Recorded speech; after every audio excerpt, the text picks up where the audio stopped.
Bible కట్టుకథల పుస్తకం కాదండి. మానవ సమాజాన్ని మేల్కొల్పి ప్రతి మనిషి బ్రతుకును మరో ప్రపంచం వైపు చూపించే దిక్సూచి మార్గం. He is the way. ఆయనే మార్గం, ఆయనే సత్యం, ఆయనే జీవం. ఆయన ద్వారా తప్ప ఎవ్వడు నోబడీ తండ్రి దగ్గరకు చేరలేడు.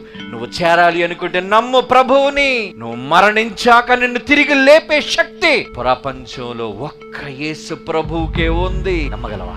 నమ్మయ్యా. నమ్మడానికి నువ్వు కోట్లు ఖర్చు పెట్టవలసిన పని లేదు. నమ్మడానికి నీ దగ్గర ఉన్న ధనాన్ని ఇవ్వవలసిన పని లేదు. Just believe. నీ మనస్సులో ఒక చోటు. నమ్మగలిగితే నమ్మిన వానికి రక్షణ, నమ్మిన వానికి రక్షణ. మరో లోక ప్రయాణం. మరణించిన తరువాత దాగి ఉన్న ప్రపంచం తెరుచుకుంటుంది. నువ్వు కన్ను మూసిన మరుక్షణం పంపిస్తాడు దేవుడు నీకు ఆహ్వానం. Come on, welcome my son, welcome my daughter. వచ్చే నీకోసం ఈ లోకం సిద్ధంగా ఉంది. వెళ్ళిపోదామండి ఆ లోకాన్ని. అందరం వెళ్ళిపోవాలి. వెళ్లే ముందు దేవుడు చెప్పిన పనులను భూమి మీద పూర్తి చేసి తండ్రి మహిమార్థమై వ్రాయబడిన బైబిలులోని మాటలు ప్రకటించి చద్దామండి. ప్రకటించి చద్దాం.